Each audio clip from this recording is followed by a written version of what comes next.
episode of the Andre the Beast Crayton Show with my co-host, the philanthropist herself, Yolanda and Smith, back from the DR. Woohoo! Yes, thank you. Glad to be here. Do I look like I got my tan going on? Yeah, you got something Is going it going on. on? Yeah, you got something going on. I don't know what it is, but you got something going on. So tell me how the trip was. You know. Oh my! This trip was absolutely amazing. Seriously, I went on a retreat. Wait. First, let's clarify what's going on. The reason that we're going live right now with Yolanda is because Yolanda is a philanthropist, and I'm very proud that she has been awarded and accepted the international speaker. So she was invited to go to the Dominican to speak internationally. Take it from there. Okay, you're kind of right, but kind of not. Okay, so because I don't want nobody to say I'm on here posing. So I spoke internationally in Paris in March. Okay. But the Dominican trip was actually a retreat under one of my mentors and coaches, Spectacular Smith, who I also call my godson. So if you don't know who Spectacular Smith is, Googling, but I've seen it on Facebook. He used to be the lead singer yeah. in Pretty Ricky, or one of the singers. I don't know if he was lead or not. He used to wear a towel. I told him the other day, I said, I couldn't watch that. I had to turn that off. I cannot visualize you that way as my godson.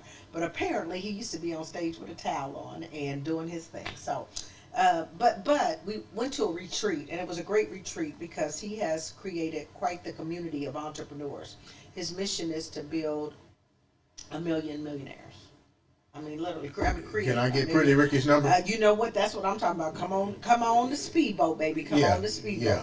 So we went there, and it was really 2.5 intense days of retreating, and then I spent a couple days just debriefing with myself, relaxing, exhaling, that sort of thing, just trying. Kind of like what? Relaxing? Yes, I actually spent a day on the beach. I had a beach massage. I got henna. What does that mean? Because I don't think people know what that means. What relaxing means? No, that henna. Henna. It's a temporary tattoo, which is very significant, I think, in the, I hope I don't mess this up, but the Indian and Hindu culture. Right. They do a lot of henna, especially for ceremonial type things and weddings and stuff like that. I know about that. Okay, I bet you do. I ain't gonna even ask how, but I bet you do. Anyway, so I got a henna and did some things. But what was really profound is that this man is super selfless. I mean, he bought a lot of his very successful entrepreneurs to the mastermind to be able to give us knowledge, allow us to ask questions, and really, have an opportunity to be around people and learn from people that we aspire to be like. And when I say be like, maybe not so much in their mannerisms, but one of the things that was interesting, and you'll appreciate this, is that everybody that he brought to the table had a sense of faith and a belief. Like-minded individuals, but it wasn't about chasing the dollar. And this is what I tell my clients, and this is what we talk about often. So many people get hung up, literally, on the money and want to chase the money. But if you chase your purpose, if you don't have to chase it, live in it. Don't chase it. Let your purpose chase you. But if you can live in your purpose, live in the passion of the things that really drive you, so that you can contribute to humanity in a way that would help others, the money flows. The money comes. It's funny you said that, because on a couple of upcoming podcasts, people are actually demonstrating that not chasing the money, but chasing their purpose. Correct. Yeah, we did some podcasts for the season, and we've met some very significant people that believe in that. But one of the things that we even talked about at a podcast that you guys, it went live earlier today, as a matter of fact. If you caught the live podcast, so go to the Andre the Beast Crayton Show, which is where you're seeing this from. Right. I will share it to my link too. But there was a podcast with Earl Campbell's son, Tyler Campbell, and Tyler is doing a lot around motivation and inspiration, and really that was probably one of the most inspirational podcasts. It was a good one. I've done in a while. I mean, I could resonate with him very well. We had a lot of of synergies in terms of and alignment in terms of how we teach. But he said something that was profound, is that he took an opportunity to invest in himself, and he said, I was willing to take a risk on me. How many people do that? Not many, because I tell you what, even today out here and becoming more and more known for my branding work, the business strategy work that I do, because if you don't know me, Yolanda M. Smith, I am what I call myself a brandtherapist and a people growth leader. I help entrepreneurs stay in business. That's one of the things I really discovered. What do you do? If I had to boil it down in the simplistic way, I help entrepreneurs stay in business. Now, how do you do that? I do that by helping them to understand the power of their personal brand. Or changing their mindset. You know, we do it through mindset, and then also helping them to create solid business strategies and frameworks that can sustain them. Because what happens so often is that they come up with a great idea And you don't follow through. Well, they go straight to tactics. They don't have a strategy. Oh no! Wait You a see what I'm minute. saying? Go back to that. That falls up under those words we was talking about. Remember? You got to remember what it was now. Remember, you was like it was some type of word that you said, but there were letters involved in it. And some people are more of a A, B. Oh, the bank code. Boom. Yeah, so when you talk about the bank code, well, we'll get to that in a minute. But the bank code, that's I got you going now. That's fascinating. No, but that's fascinating too. But what happens is they start out and they have great ideas. Now, unless I came from corporate, I was in corporate America for multiple decades, okay? And what I did was business strategy development, marketing, communications. I mean, I did a lot of, in terms of building relationships, customer engagement, really kind of PR work, if you will, to some degree. But the key is that when I really got out here and started coaching and started engaging with a lot of entrepreneurs, even if they had been in business for several years, were making money, they get to a point where they were stuck, didn't know where to go, didn't know. So I start asking just what to me were very logical questions. Right. So tell me, you want to scale, what's your end game? What do you mean, what's my end game? Well, you can scale to infinity beyond, but you'll scale yourself to a position where you'll never be able to stop working, right? What's your end game? Or it'd be questions around really understanding if you're really wanting to scale or you're not attracting the clients that you want. What's your unique value proposition? What is your target audience? What problems are you solving? Because this is what we know. If you can solve a problem, you can make some money. So we don't have to focus on the money. We focus on solving problems for people. And that's what you do. And well, that is what I do. But it's one of those things that when I discovered that I remember having a client tell me, and I love her, and her business is very successful. As a matter of fact, based on the pandemic, she's got more clientele than she can serve. So she's got a dang on good problem. But I remember going through some questions with her, and she sat there and she looked at me. And she says, I just feel weird. I said, why do you feel weird? She goes, you're asking me questions that I feel like I should know the answer to, but I can't answer it. And yet I've been successful in business, but I can't answer these questions. Simple questions. Somewhat simple, but it's like this. You don't know what you don't know, because if you don't even think to ask, right? Right. Or you don't understand it because I come from a corporate world where it's very process system oriented. So they give you the things that you're gonna be things that you encounter every day in the business world, corporate world. They don't necessarily encounter in me. That's right, because you have not been in that environment. Right. Therefore, you don't know that these are things you should even know. Does that make sense? Oh yeah. I mean, and these are still smart, very smart people, and you learn some things along the way. Because I think one of the big things that Sensei Spec, that's what we call him, Sensei Spec. One of the things that he teaches is find your who. Don't focus on the how. If we worry about the how all the time, we would be constantly trying to gain new skills. Now, you just did a big how by setting the studio up. Let's be honest. That was a big how. You had to learn it. How? But you wanted to do that so that you could then be that conduit for other people. So when they want to record their podcast or they want to videotape something, they have a studio that they can come into. So if you guys have something that you need going on and you want a beautiful studio, as you see, this is where we are right now, you can have access to this. We rent the studio out for you to be able to do your podcast, your recordings, your shows. And feel comfortable. And feel in a comfortable setting. Yeah. But you had to learn that. So now what happens though is you did go through the painstaking, and I say that with all due respect, because it was a lot. Bless his heart. I couldn't do it. I'm just tell you right now. I don't even want to do it. But to learn the system and the things. Yeah. But now you will become someone else's who.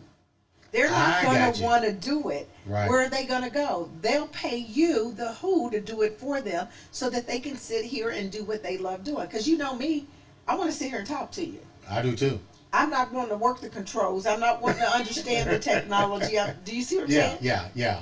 So that's how you become the who. So it's that. So it goes back to helping them to put, I'm a thought partner, but really thinking about what do you want out of your business? Do you really, why are you doing this? Because see, some people go, oh, I can make money. I'm going to tell you, I know people in home health care don't even look like they would even have an interest in it. But what they heard is there's money in home health care. So now all these people are hopping up and setting up these home health care agencies. No shade. I'm not saying that to anybody. But I would ask you, is that something you're really passionate about? Or did you do it because you knew that there's good money there? That's a good thought, because I've literally have talking to individuals, especially those that come on the podcast. They really don't like what they do. They do it just because it's money. And I'm like, why do you spend that amount of energy? What if they close the door? This happened for real. This is a true story. I was the fitness director at Daimler Chrysler in Twinsburg. And they make a lot of money working at them plants. Mm-hmm. Well, they got a rude awakening. They got bought out. Nobody had a backup plan, but they all hated their jobs. But they were staying on us handcuffs because people tell you, this is what we tell you: go to school, get an education, come out, work a job, work at a company, get you a pension, be stable. But they never said be happy, be living in your passion. I tell you, today school is so overrated. My daughter's in college, but God bless her, she's going for a specialty. But if people aren't going for specialties today, I almost believe school is designed. The schools are designed to do one thing: create labor force. There you go, bingo. They're not designed to teach entrepreneurs because. They're gonna train you to go in to work for somebody else. Let me use this word correctly.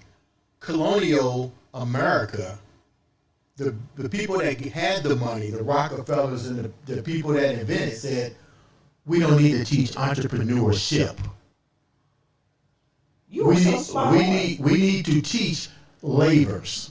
You're so spot on. That's totally what it is. And that's the brain. That's the mindset that we continuously have. And then you go in, and I'm not saying there's anything wrong with working at a company. I'm not saying that. But what we're saying is, are you working within something that really excites you, ignites you? Is it a part of your passion or the skills that you're really good at, where you can at least reasonably go to work every day? We need to do a survey. Let's put a challenge out on the show right now. How many people really are excited about what they do, and how many people really wish that they would invest in themselves? And so you can't say, so this is let's do it this way. Well, let's rephrase it. We got a 1 and a 2. Okay. If you're truly excited about the work that you do, do a 1. Do a 1. If you really feel like you're doing it to just provide for your family, 2. It's a means to an end, and you're not that thrilled about it, put a 2. Well, it's 3. And then 3 would be, if you want to explore entrepreneurship and you're willing to invest in yourself, put a 3. Okay. So then you can say, okay, I might be here, but I want to transition out of this because I see that there's... And you don't have to give an explanation, because some people don't want to be judged. No, we're not doing that, but it'd just be amazing to see really how many people out there do not like their jobs. And I can just tell you pure facts. I went to Eli Lilly and Company in 2008. No, 2007. 7 or You went to Eli Lilly in 2007. I researched your background. What the hell? I researched you before you came on here. 7 or 8. Okay, anyway, I worked there for 15 years. You know, I left in January, so do the math, whatever. So anyway, okay, so, but when I got there, this is what was interesting. I don't know who I am, but for some reason, people like to tell me everything. I'm kind of one of those people, you feel comfortable, you can just, I guess I want you to be authentic and be yourself, right? Do you know, I probably was at that company for less than 6 months, and I had so many people tell me how much they hated their job. They grumbled, they moaned, they complained. And I was just sitting there and all like, why are you still here? What are you still doing? But didn't that negative energy kind of like... Well, you have to watch what you allow in your spirit, Okay. and then what I was able to do is sort of separate myself from that. Okay. Because, you know, admittedly, for probably the first 8 years, I had an excellent career there. I cannot speak highly enough about it. You know what I mean? For the first 8 or so years. But the point I'm making is that so many people, just because they were told it was a good job, it was a stable company, even though you were miserable doing what you were doing, you got a pension, you felt like you were just, we called it the golden handcuffs in a way, but you were handcuffed to stay there in that misery just because it was a good, everybody said it was a good job. And people like the title, Eli Lilly. That was crazy to me. That's just crazy to me. General Motors, Ford, Chrysler. I guess. You know what? I'm a work where I'm happy. And if you look at my resume will tell you over the course of my career I had many jobs. But people, I didn't subscribe to that crap. But people don't understand. Like the last couple of podcasts, I was solo because I knew you was doing your thing, and people was like, "Well, you know, where's Yolanda?" And I said, Yolanda is a branthropist first and foremost. She's definitely my co-host, my backbone. But the bottom line is she's here to preach how to be successful at your brand, and she's out there doing it. So a lot of people, when they don't see what you have to do to keep your craft where it is today. Yeah. And I do a lot of investing in myself. I mean, I won't make any bones about it. Not all of them have been great investments. I have lost. Some people will promise you can do things. They can do things that they cannot do. And this is what I would tell the audience. When you're looking for a coach, look for what they've actually done, not what they've learned. Right. That's a big difference.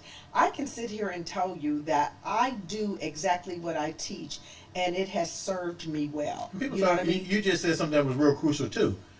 You made bad investments. I think when people make one bad investment, they stop. They don't. I'm not doing it no more. Yeah, that's a good point. And then you got to real something else people don't understand too. And I do this periodically. I shake my tree from social media all the way down, and I do that for positive energy. And I realize everybody can't be in my corner. That's a whole new little thing to think about. I shake it, and you have to sometimes, because what I'm learning more and more is that just because you've had friendships for years, just because you've had these relationships for years, doesn't mean they always need to stay with you at the level that they've been with you. Thank you. And the key is that if you believe, and I know you do, that you become the 5 people you hang around the most. You become those people. So if you hang around 5 millionaires, you're liable to be the 6th. If you hang around 5 mediocre people, you're liable to be the 6th. Does that mean throw everybody to the side? No. What that means, though, is that you've got to position yourself and cultivate your relationship so that you get in the room. This past week, when I was in the Dominican Republic, I was in the room with some amazing people. And one of them was billionaire Jeff Hoffman. A very, very nice man. Now, for those that don't know Jeff, you're like, okay, Jeff Hoffman, who is he? He first invented the airport kiosk. He is an engineer by trade. He invented the airport kiosk. He saw a problem. He couldn't understand why the lines had to be massive to be able to check into the airport, right? He invented the kiosk. Then he just had a problem trying to understand why the pricing of tickets and travel was so disparate, and how come you couldn't get a price that you wanted, and would airlines be willing to negotiate or whatever. He came up with Priceline.com, where you would name your price, and if you were willing to just take a risk and say, okay, it doesn't matter what airline or what hotel I get, but this is the price I want to pay, but you're guaranteed a certain level of quality, would you do it? Yeah. Super successful. And then it came upon, how do we create these bookings? Before, you would have to go through a travel agent only to book hotels and things like that. He came up with Booking.com. That's who I was sitting in the room with. And you talking about a wealth of useful knowledge. Now, heard what I said? Useful. You got it. Because a lot of people have knowledge, but is it useful knowledge? But he was amazing at how his thought process was. And the biggest takeaway I took from him was, do not allow people to tell you no. He said, if I had listened to everybody that told me, no, you shouldn't do that, no, that's not going to work, no, that's a bad idea, he said, I would have done none of this. None of it. And another key factor is people have to be willing to listen. Ooh, that came out big too. And you know what? That even goes for me, because sometimes I'm already thinking about what to say before I hear you through, and I'll jump in. We know I got that bad. We know, okay, don't. I just admitted that vulnerability to you. Stop it. We know I'll do that. But it is. I'm learning. And that was one of the key things that came out of here too. You know, just, and even our guest earlier today talked about it. Yeah. If you can really cultivate the art of listening, yeah, you will learn so more just by listening. So it was nice in some instances. Yes, you wanted to ask your question because it was important to do that. You got an opportunity to be in the room. But to sit there and listen to these business owners, these entrepreneurs, that one guy had 21 businesses. Another guy had started his business and built his real estate empire in a very short time to over $10 million. I mean, this is in a short time, just doing some things and following what your coaches will tell you to do. So you sit there and listen, and you take this information and then you action on it. The odds are you could be pretty successful. Did they tell you, did you learn what are some of the reasons that people don't succeed? The main 4 reasons or the main 3 reasons? Because there got to be, we know one you just said, which is don't be listening to everybody that says don't. Well, I think well, people don't succeed for, I think, various reasons. I would have to really think about that, because nothing necessarily jumped out at me. I just asked the question about, give me a time where you weren't successful. And it was something he did, which is interesting because he actually had an online store where you could come shop online, but it was before its time. And so ended up, people looked, but they didn't purchase. They were scared. They weren't comfortable with the credit card being. Look at Amazon now. I was like, holy grail, you were the Amazon before there was an Amazon. Some things happen before Is that time. crazy? Yeah. But it can happen before it's time. What did you learn? What did you take away from your trip to the Dominican that you go, this is mind blowing? 2 things that you took away from that your trip there, the meeting.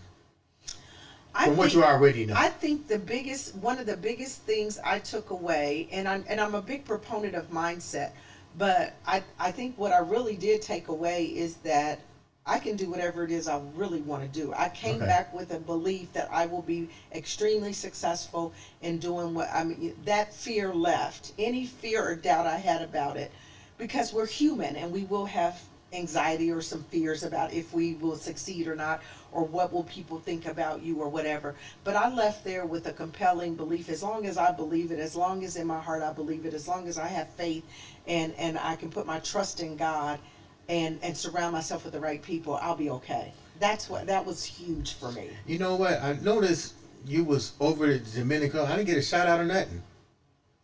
To where? Social media. Hey Dre, what's up? I'm I'm like, dang, you rolling like that? You know, I didn't shout out nobody. I know. I'm like, hey, I'm your partner in crime. What's up, Dre? You're like, okay, I'll get you when you get back. Oh my God, that is so bad. Okay, I'm gonna do better. Yeah. Because you know what, I really could have did some things for the show over there. I thought about that after the fact. I said, you know what, we could have went live on. I could have been on Zoom, right? And we could have did a live show from over there. I don't want to talk about it. But this is just the beginning, baby. We got there's many more travels to come. But you know what? But again, it's sort of putting yourself in the, and to think outside the box. Think big. Think big, be big. Yeah, think big, you know. And so we work off of the be, do, have principle, right? If you know that there is someone that has already gotten to where you want to go, pay attention to these people, study them, learn them. That was another key lesson. You know what was so funny? The show we just did. What did your boy tell you? Ooh, that I got to go out now and be the advocate. No, Tyler. What did he tell you? He said, "Oh, I already researched you." Oh, I know. Yeah, he was on his A game, and I was like, "Wow, that was an impactful show." Well, put it this way: if I'm going on anybody's show, I would do my research, because you know what, you just can't be associated with any and everything. Right. You have to, and that was another. Okay, that was another key learning too. You want to make sure that whoever you are engaging with, because I'm going to build this community. Let me just tell you what I'm doing. I'm building my community. I have people that I've supported, have followed me, have whatever, but I'm going to build a more formalized community. It's going to be called Brand Builders Academy. I'm excited. You just heard it here. That's my first announcement of this. Brand Builders Academy. How much is it costing me to invest right now? It's going to cost you $15,000 for the year. That's not a great value investment for what you'll get. Okay. But with Brand Builders Academy, we want to give people a safe space where they can really vet through ideas, where they can have an opportunity to learn from not only me, but the people that I surround myself around. That's some key stuff. That's some key. Imagine sitting there and I give a session where I bring in the guru of social media, Spectacular Smith, and he sits there and trains you for an hour. You know, or I have the opportunity to bring in other people, because I build relationships to really show you what today we might want to talk about from the business standpoint, finances. We might want to talk about social media one day. We might want to talk about operations. 100% I got a bad yeah. girl, Spectacular's partner, Jamie DeSosa. She is bad to the bone. I'm talking about she is an integrator on steroids. And see, we just talked about that with a show after the title show, where we have to understand future generational wealth. And generational wealth isn't how many coins is in your pocket, but how many coins you move while on the clock. Okay. And then how do you set it up? So generational wealth could be passing on knowledge. We just saw that. Yes, passing on that knowledge. I mean, Tyler said it best. His dad was a communications major. His dad had that gift of speech. Now, he was a famous football player, so he didn't utilize that. But the fact that he saw that gift in his dad, and his dad passed that gift on to him, he's now using that as a best-selling author and running on the radio show and speaking. And speaking. And so you can take these gifts and pass some of your gifts and your talents even and pour into your children. Which part of generational wealth? Yeah, it's one thing to leave the legacy of money, but how about leaving the legacy of you, of you as an individual? But not only that, embedding in them those ownable assets. Ooh, ownable assets. Those are the things that will be inside you that you can use to define yourself, that nobody can take away from you. Because at the end of the day, they can take a title away. You are not your job title. So how do you then align to the things that truly define who you are? What's your superpower? What's your expertise? I was thinking about the D.L. Hughley joke when he said the guys go to work and they get fired, and they tell DL said they tell him, oh well, you're fired too. He goes, oh, I'll be back in a minute. Then he go gets a gun. You have to. I think people don't understand it until these things actually happen to them, and don't really understand, you have to find your greater purpose. We all have a purpose here. It's big. God pours into us our gifts and our talents. Are we speaking universal spirit right now? The last few minutes. It is what it is. That's what that thing is on your hand. See, I didn't want to go there with you with it, but that's what it is. Yeah, I know about that. Yes. Yeah. Yes. But again, and the other piece of it is what type of energy do you surround yourself with and that you allow into your space? That's critical as well. So it's all these things, and I don't want to just belabor it here and make this all about the branding and the things like that. But these are things that if people really hone in on and focus in on, you will find that your life will be so much more enriched. You will be doing things that are so purposeful and intentional that I'm living my best life right now. I'm telling you, I know. That's why we had to have this on here and say, okay, we're giving you a few minutes. Before it's just been crazy. I've been traveling like crazy. I've been speaking on platforms. But you came back and what did I do? You went to the Janet Jackson concert. That's what I'm talking about. Control. How was it? OMG. I'm telling you, that concert was off the chain. Where was your seat? Where did you sit? Well, you already know I don't play. Yeah, okay. Okay, so I was in section, it wasn't my best seat ever. Let me put that way. I was in section CC, which was a little off to the left. Okay. Were you guys at the Palladium? But I was it was at Ruoff. Oh, okay. Yeah, the former Verizon the Music Center. Yeah, the Music Center. But I was in row R, so it was not a bad seat. No, that's a pretty good. That's a pretty good seat. Yeah, it wasn't a bad seat, and she saw you. Ludacris was he performed. Luda came out and did his thing, boy. I like me some Ludacris. I mean, he did his thing, and move, get out the way. and then Janet came out, and I think she did a remarkable job. I think that people. The expectations of some people just amazes me. Oh my God, she's taking too many breaks, or she's doing this, or she's doing that. The woman's 57, 58 years. I don't know how old she is, but somewhere around there. She was still getting the moves in. Still can do the moves and perform. I mean, she put on a great show. I mean, and it kind of got a little soft in the middle, but baby, when she came back out on that next half of it, I'm telling you, she knocked it out of the park on that ending. She did Rhythm Nation, she came out hard. Girlfriend got it going on. I ain't mad at her. Okay, hats off to JJ. She did it. She did the damn thing. Yes. Well, with all that place was packed. What do you mean packed? It was packed. What was about the age group? What was about the age group, roughly? Whew. I think it was all over the board. I seen old people. I seen younger. It was all over the board. Okay. I mean, because she's pretty timeless. Now, you know what's interesting? I asked Maddie if she wanted to go. Nah, I don't think she wasn't interested. But I know that my cousin, she took her son, and he's, 15, 16? Really? And he went. He admitted he didn't know a lot of the songs. Where did Maddie's ticket go to? Who snatched her ticket? I was just curious if she wanted to go when I bought a ticket. I took my girlfriend, Janice. Janice said, shout out to JJ. Let me repeat the question because she's getting ready to have a birthday. Her birthday's on the 9th. Is that why she went? Yeah, I took Janice for a birthday. Okay, that's why she went, because it was a birthday? Yes. Okay. She flew in for it. She's here right now. Oh, okay. She's probably mad because I've been podcasting since noon, and here it is. What time? 5 something? Yeah. Okay. Yeah. With that said, we're gonna cap off. Glad you're back. I'm really glad you're back. Excited to be back. Yeah. Ladies and gentlemen, this has been another exciting episode of the Andre the Beast. Guys, enjoy the weekend. Enjoy the weekend. Yeah. Safe barbecue. The whole 9 yards. Yes. This has been the Andre the Beast. Crayton.